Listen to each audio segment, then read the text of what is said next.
I know they loved me because I felt that. Like, it wasn't like, like they neglected me so bad. Hi, I'm Lexi. I'm 31 years old. I have 4 children. One of my children is adopted. He's not legally adopted, but he does live with us. We took him in, so he is my kid. Okay. I'm married. We've been married for almost 7 years. Happy? Yeah. Are you from here?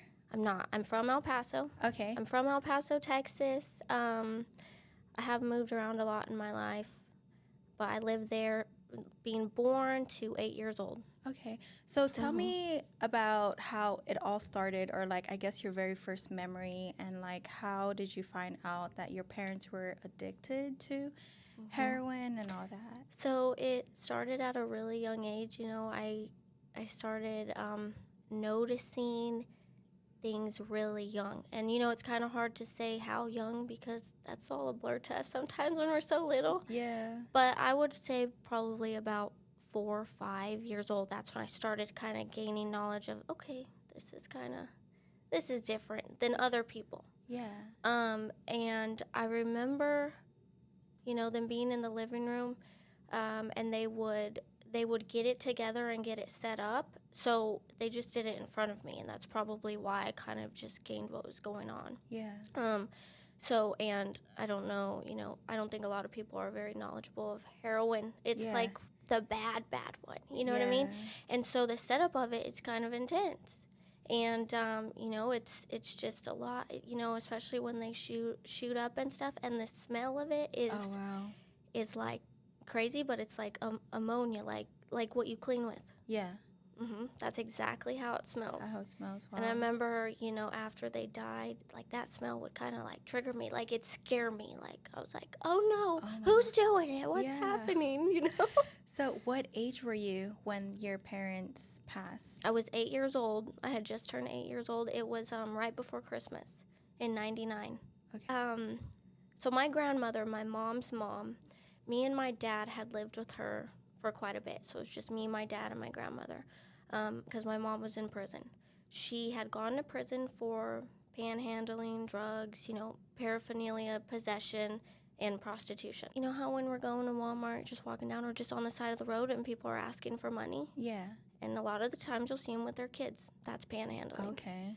So, that's kind of a trigger for me too, but not in a sense of like, it's like I'm scared. It's more in a sense of like, I don't know what they're doing with that money. Okay. You know what I mean? So they took you with them? They took me with them. Would tell me that I needed to cry, and like they'd get me really dirty, like just looking like we need some help. Yeah.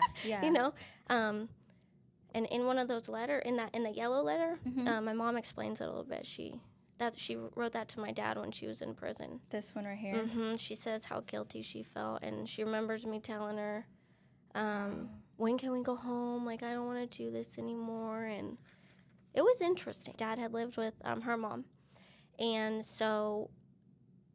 I called her nanny. So that was my nanny.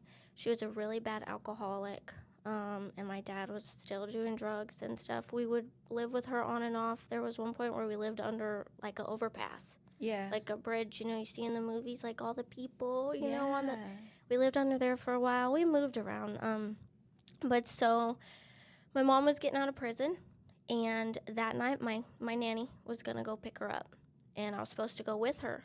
She was very, very drunk, and my best friend at the time was with me, and they were pulling me so hard from side to side. She wanted me to go with her, and then my best friend Brandy, she was like, no, like, we're not doing this. It was crazy. Like, they ripped my clothes. Like, it was like a big ordeal. How old were you? I was 8. You were 8? I was 8. Wow. Brandy had got me away. She dragged me to the bathroom, grabbed the phone, locked the door, called my other grandmother to come pick us up. And my nanny left. Went to go pick up my mom from the airport, just got out of prison. On the way there, she got in a car accident and died because she was so drunk. Wow. Like her car had... They explained it like it wrapped around a pole. I don't know what that means. I can't imagine like a car like actually, but that's how they say it. So that happened. We had all met at the hospital because, they have to identify, right? So my family members are identifying, and then I see my mom because they had to go pick her up. And, you know, I can only imagine, like, what she's thinking. Like, she just got out of prison. Her mother dies. Like, she's finally clean, and she probably wanted to get her life together, you know. And my dad was there, and I saw them for a brief moment. Me, my mom, my dad had ended up going to my Uncle Phil's house. And that's a story all on its own, too, my Uncle Phil. That's a big thing. But so we went there. We stayed the night with my parents. They had dropped me off at my other grandma's house.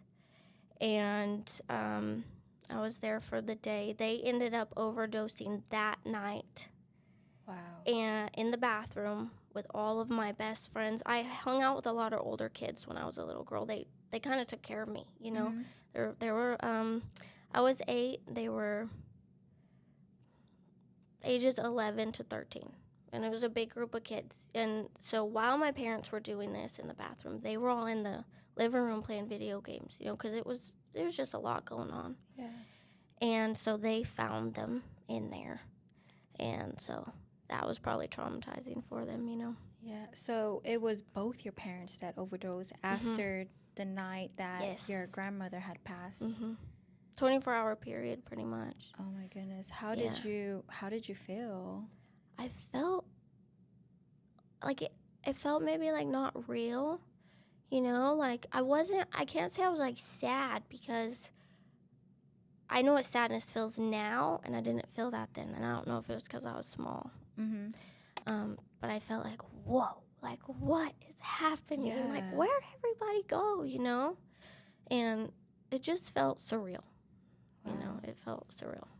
So after that, who was able to take care of you? Did you move into like an aunt or? Yes. I actually moved in with my aunt and uncle on my mom's side. Okay. So it was my mom's aunt, so she would have been my great aunt, her husband, and their child.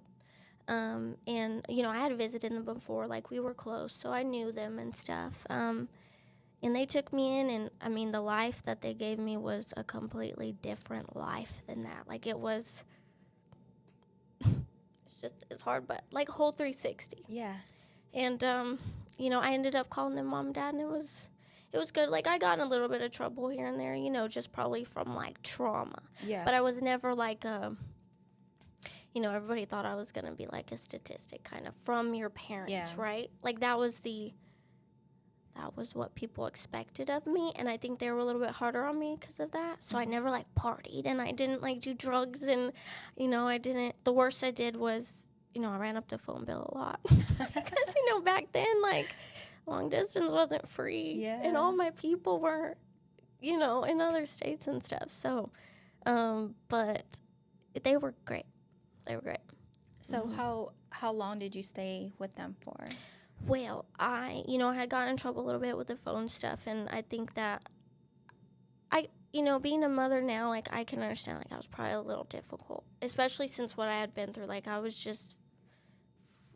had so much, like, anxiety as a kid, I think, and ADHD probably. Like, I was just, like, bouncing off the walls probably, and I had a really hard time with, like, listening to what I was supposed to do, like, follow rules, you know? And so at 15, I moved in with my grandmother back in El Paso, and I lived with her for a little bit. I'd say maybe a year. I went to high school there for a little bit. And then I moved in with my other aunt and uncle in Colorado. And how was that like? It was awesome. It was good? It was awesome. I mean, they were just very hands-on parents, and everything was so clean all the time. Like, it was just like, I wasn't used to that. You know, when in El Paso, I grew up in a trailer park, and it was just like kind of that stigma of trailer park, you know, just what people automatically think in their head, like that's what it was, you know. And I was always, you know, being like a little tiny child, you know, they didn't care where I was, what I was doing. Like, I was walking around in cemeteries, and like, wow. I remember not getting home until like 1 o'clock, 2 o'clock in the morning sometimes, because I'd be with all these older kids. Like, it was a very different life. I had rules, and everything was so nice, clean. There was always food on the table. Like, it was just it was good. Yeah. It was good, and I'm super grateful. When you said earlier, you said there was a big story with you moving in with your uncle. What was that about? The whenever they had passed away and we had went to go stay with my Uncle Phil. Yes. So my Uncle Phil, he wasn't actually like my uncle through blood. You know, I had called him Uncle Phil. He was actually dating my mom's mom, so my nanny, the one that had died. Okay, that the night previously from my parents.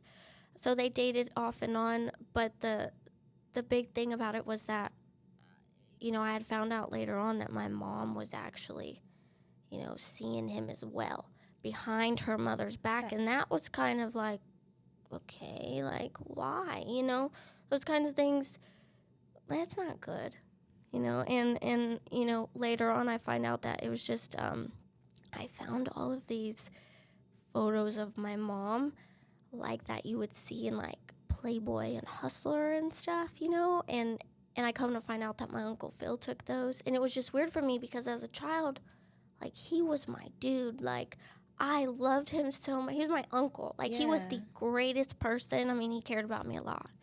And, you know, doing that doesn't mean he didn't care about me. But that's just crazy. Like, what are y'all doing? Yeah. You know? And I think that he would give my mom and dad money for, like, sexual favors. Oh, wow. Mm-hmm. Yeah. That's what I've been told, you know. People say stuff. Yeah. But, I mean, it makes sense from what I've heard previously. Wow. Mm-hmm. How long was your mom in prison whenever she... I think it was about 2 to 3 years. I think. I mean, time's fuzzy, but like 2 to 3 years. I have like over 100 letters from my mom and dad back and forth, and when she was in prison. And I have about, I don't know, maybe like 30 letters from her writing her mom. You know, they didn't have the best relationship. And I think when she was getting out, she was excited because she was clean and she had this plan to, like, have this relationship with her mom. And then her mom died. Passed, yeah. And I think that that's, like, one of those moments where they, like, relapse or something. And maybe that's why they decided to do that, you know? I don't know. Yeah. So after Colorado, Mm-hmm. where did you move to? So after Colorado, I moved back to Lubbock for a little bit with my mom and dad, the ones who took me in. And I was already, like, 18 at that time, so an adult. And I had met a guy who we had decided to get married. And we got married, and he was in the Army, so he was stationed in Georgia. So we got married. I ended up moving to Georgia, and we were married for about 6 years. So it's been Georgia, Colorado, El Paso, Louisiana, Texas. And there's so many things, but it's like, you know, I've always thought of people who are addicted to drugs as just like, you're weak and you can't, like, come on, like, get your stuff together. You know what I'm saying? Like, you can do this. You're being weak-minded. And I'm sure that may be for some people, like, you know, I'm not one to judge because I don't know, but, you know, my dad explained it as, like, for him it was like a sickness, like he could not get out. And I've never done heroin, so I don't know how that makes you feel. Yeah. But I could imagine it makes you feel like you have a sickness. It's strong. Would you want to read this? Oh, yeah, I can read it. Yeah. My mom was probably in prison when he wrote this letter. Okay. Now, it doesn't have a date on it, and that's kind of sad. But, it is written on this cardboard piece of thing. Sorry, do you know where he was at when he wrote that to you? I don't know where he was. I'm guessing he was probably in El Paso. Okay. I don't know where he was. I do know that when my mom was in prison, we did live with my nanny a lot, but there were times where he would just kind of like disappear. So I don't know where he was exactly. I do know that he wasn't in the right state of mind at the moment. Or maybe he was, like I feel like once I read it, you'll kind of know. Yeah. Okay, it's also kind of hard to read because his handwriting's crazy. It's okay. And there's also a couple cuss words in here. Yeah. Okay. So he says, and also it's kind of like a 3-part. He's writing to what he believes is God, but he's not even sure if that's what it is. You know what I'm saying? And then he writes something to my mom, and then he writes something to me specifically. All right, so he says, life has been too crude to say it was something I enjoyed. I guess up until I was about 20 years old, I guess it wasn't so bad after that. My life took a terrible twist of fate. I became my worst nightmare, a junkie from hell, losing the respect of all I loved and the ones whom loved me. I have no one to blame but myself. I think I first started doing it because it was something new, but soon realized it would take away the pain of a lonely childhood and an even more depressing teenage era.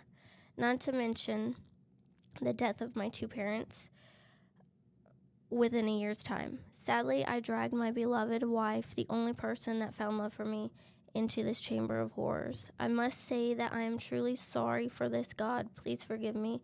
I wish it to be known that I never had any direct intentions of hurting any of the people who I did hurt.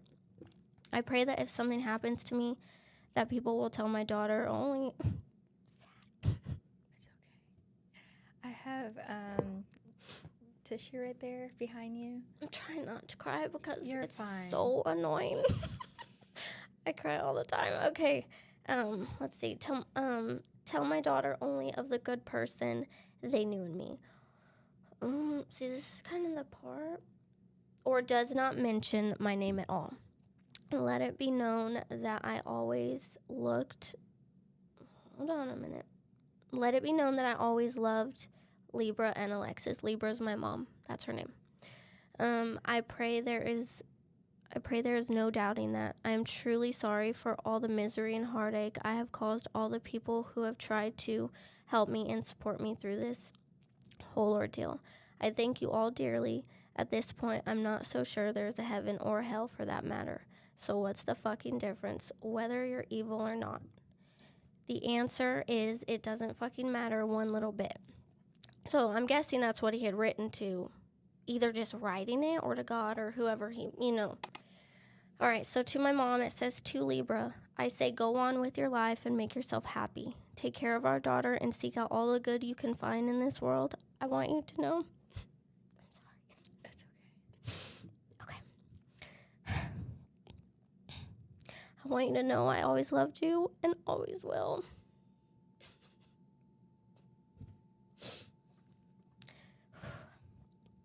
Okay, hold on. Okay, I never stopped loving you, even when maybe I should have. I couldn't. Please don't forget about me. I promise I'll never forget you, even in death. Your love. Sorry it's so short, but there's no need to set you into a greater depression. I think that obviously they didn't plan to die together, And so that was crazy to me. And that's how I kind of knew he obviously didn't do it after this, so. All right. So to Alexis, you were the joy of my life for the years I was involved in your life. I want you to know I am your daddy, and none of this was your fault. What happened was life got too messed up and out of control for your daddy. Remember, I always loved you and always will. I'll always be watching you from above for as long as you live. I also want you to know that your dad wasn't a bad person, but rather someone who had a sickness that no one would accept or understand. And I'm so sorry I had to leave you, but your welfare was my biggest concern. I don't want you to ever blame anyone for what happened. It was all my doing. I want you to always be a good girl and be good in all that you do, and always, no matter what, listen to your mom and your Mimi. They'll keep you on the right track. And no matter what, always keep away from the wrong kind of people and never mess with any kind of drug. You already know what they did to me. Please try to understand. I love you dearly, your dad. And then, he always wrote on the bottom of his letters, peace and harmony, sister. Because he was such a hippie. Yeah. They were, growing up in the 90s, it was, honestly, it was just sex, drugs, and rock and roll. Mm-hmm. That's, and I kind of felt like I lived the life of a child whose parents were trying to be a rock star. That's what it seemed like, So this is your mom. That's my mom. That is Right here. before. That's before drugs. of course. Wow, she's beautiful. I know. And this is your dad. That's my dad. He had joined the Air Force, I think probably to try to get out of some trouble, you know. Does look like a hippie. Mm-hmm. So with that one, you know, I kind of want to show you, like, you know, they were only 28 when they died. Wow. And, you know, right there they had to be like 25. And, you know, that just kind of shows you what that kind of drug can do to you. Like, they aged so much and they don't look like the same people. Yeah. You know? Ooh. Yeah, that's me and them.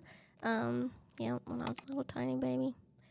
And they didn't look so bad then. You know, I think that they tried to clean up a little bit for the first maybe year of my life. But, you know, when I was born, I had heroin in my system because my mom was doing it. And I couldn't leave the hospital. I think they told me for like a month or two because it was in my system. I was like addicted to it. I was having withdrawals as a little baby. And so they had to, you know, get it out.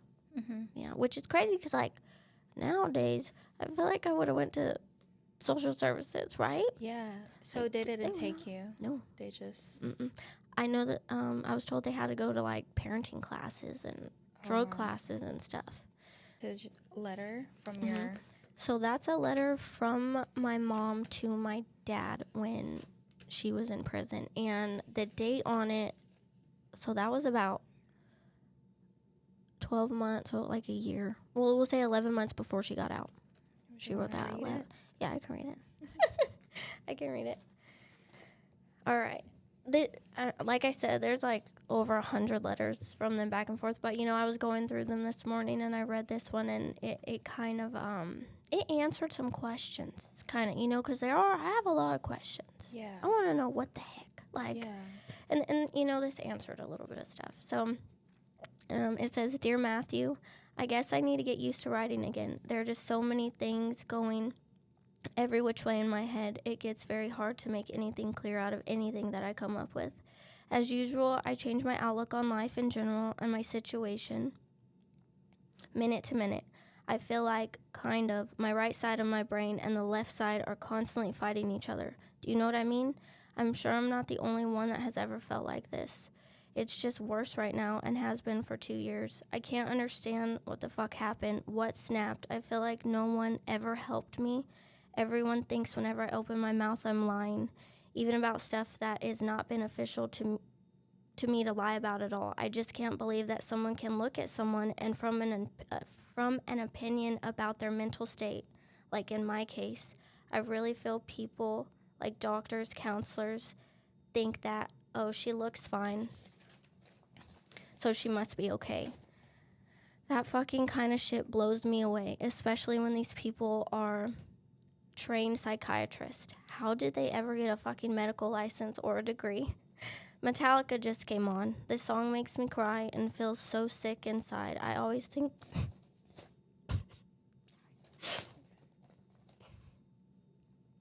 Okay. I always think of Poonie.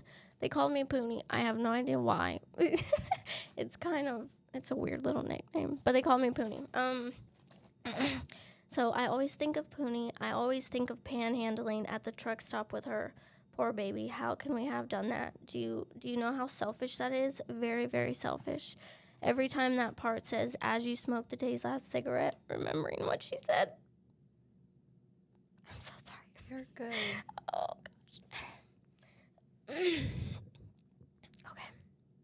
And now I think back on it, and my dad listened to this song so much when my mom was in prison, and, like, I loved this song, you know. I was like jamming to it as a little kid, you know. I'm like, yes, this is awesome. And the music video, though, like, I'll write down the song for you. I want you to go watch it in the music video. Yeah.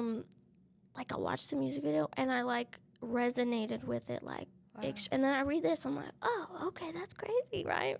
It sounds like they were just so in love.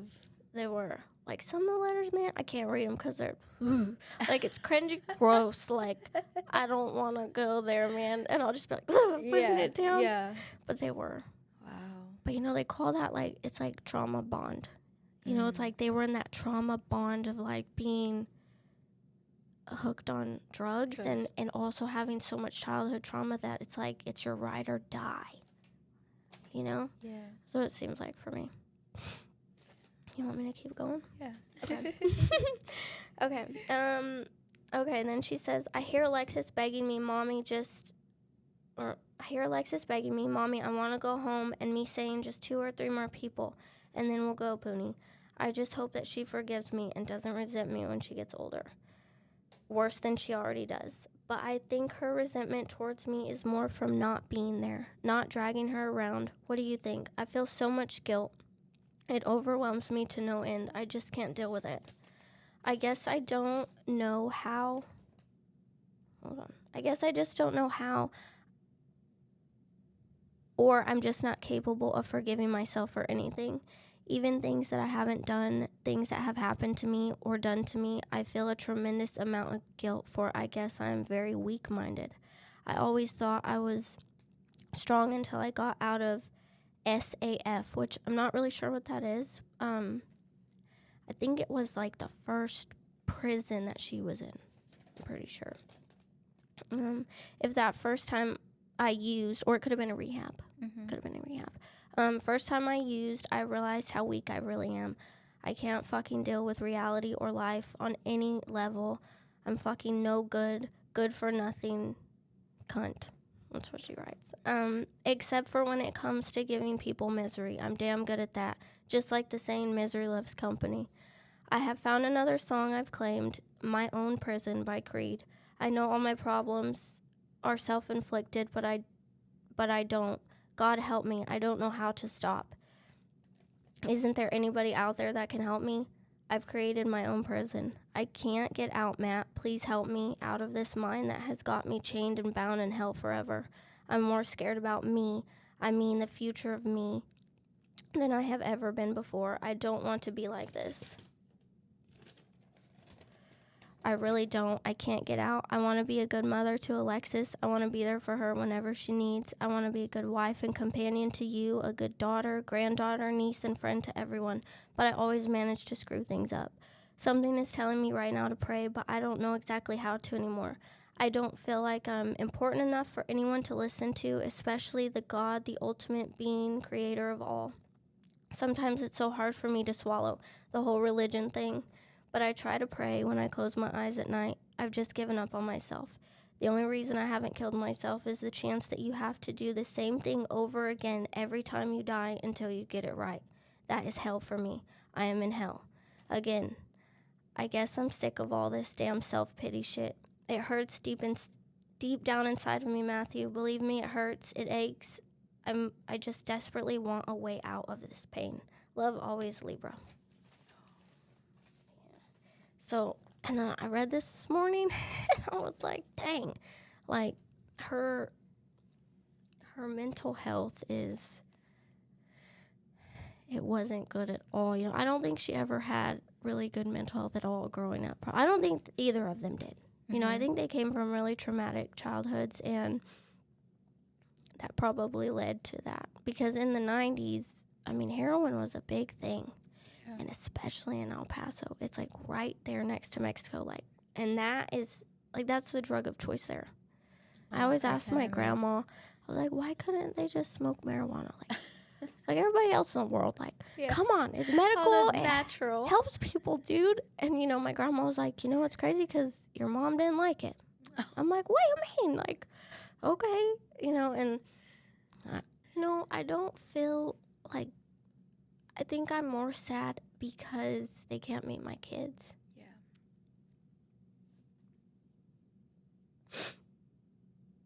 You know, or my husband. And it's just started, like, becoming hard like that for me. And I don't know if it's because I'm getting older and I have a lot of, like, mental stuff. You know, I have, like, really bad anxiety and depression. And, you know, I wonder, like, is that stuff genetic? I don't know. You know, because, I mean, I obviously have a reason to be upset, but I feel like I've dealt with it pretty well. But that's what's the hardest. Like, they can't meet your kids. Yeah, it's hard. I don't know why. That's just so silly, you know? It's not silly. It just seems so silly, but... And, I know they loved me because I felt that. Like, it wasn't like, like they neglected me so bad. And, I was never bathed or, anything like that. Like, you can tell they loved me. But, there are also times where they would go get heroin with me in the car and park in an alley and then shoot up. And obviously when you do that, you're like, like you pass out, and I'm just in the back seat. And my grandmother told me that there was one instance where they did that, and I got out of the car and a man just picked me up, and thank God he was good, because being over there in El Paso wasn't safe, and I'm just a tiny little girl. And he had asked me where I came from, and I pointed him in the direction. And he, was apparently slamming on the car trying to wake my parents up, and told them if they don't wake up, he's taking me to the cops. Yeah. So I don't remember that at all. But that's just, that's crazy to think about. I don't remember it, but it's crazy to think about. I mean, I remember other things that was a little weird, like having to have a secret knock to get into the house because they needed to know it was me and not the cops, right? Because they're shooting up at that time. So when you say secret knock, yeah, I still know it. What was it like?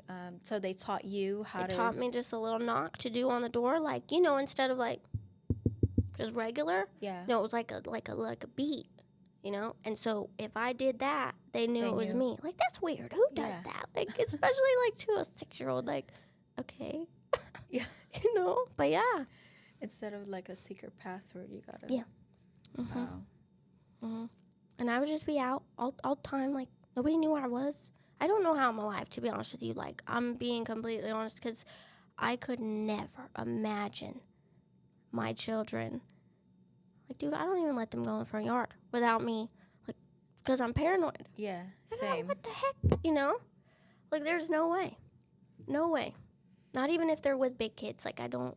Mm-mm. Yeah, and back in the day, they would always talk about kids getting kidnapped and all that stuff. That is pretty scary. It is. I mean, there was a traumatic experience that happened to me. It wasn't so traumatic, but I think it had formed a lot of things in my brain. And I was 5 or 6, and me and my dad had lived in a duplex. Me and my mom and my dad had lived in a duplex. And there was this girl next door, and she was my friend, and she was 11 years old. But she was bad.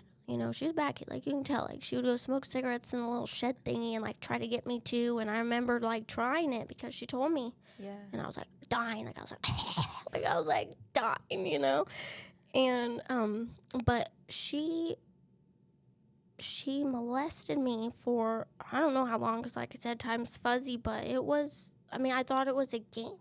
I literally thought that this is a game that people play, and it's not something that adults do or whatever. I knew that adults did stuff like that because I saw a lot of things. My dad would just have Playboys on the table instead of Home and Garden. Yeah. Or right, Food Network.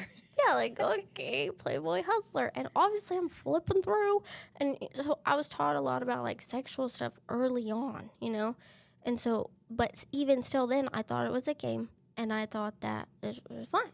Yeah. We're supposed to be doing this. Normal, yeah. Yeah, and I understand that kids are curious. That's normal, absolutely. But, as you get older, you're the age difference is the problem here. That, I was 5 or 6, and she was 11.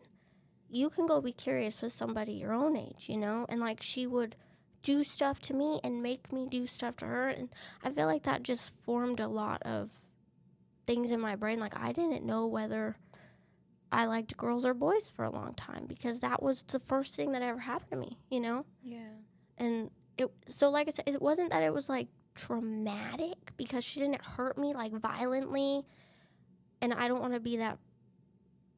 People have gone through a lot worse situations like that, But it's still, it shouldn't have happened. Yeah. If that happened to my kids, I'd be in jail, okay? Yeah. Yeah. At what point did you figure out, like, okay, this is wrong? Like, she shouldn't be doing this to me. We shouldn't be doing this. Like I said, I can't tell you like a time because time's fuzzy. But, I mean, there was a time where I felt it, and I don't remember if I told my dad anything. I don't remember if I did. I just remember moving away from that duplex. And it's literally all I remember. I remember having the feeling of this is wrong, you know, and then moving away. Wow. Yeah. So fast forward, so you moved to all different states, and then you come here. So what do you do now? What do you do here? I am a Fresh 48 photographer, Fresh 48, and a in-home lifestyle photographer. Wow. I love all the babies, and just that moment for me was like the greatest serotonin raising levels, you know, and I really like capturing those moments for people. That's so awesome. And then in-home is just so like moody and like intimate, and I just like that kind of stuff. I should have asked you on how to set up all this, cause yeah, I mean, my husband could have helped you too. He's a streamer, like he's boss of this kind of stuff. Wow. I also I have an online boutique for like more like cutesy alternative style type of stuff, because you know I'm a little alternative, you know. It's a lot of Western stuff out here because we're in Louisiana, so I always say I'm, you know, Al Pasoanian. I don't even know if that's a word, but you know, I grew up like rocker lifestyle, so it's more alternative. I like it. Make shirts and tumblers and all kinds of just cute little gifts for people.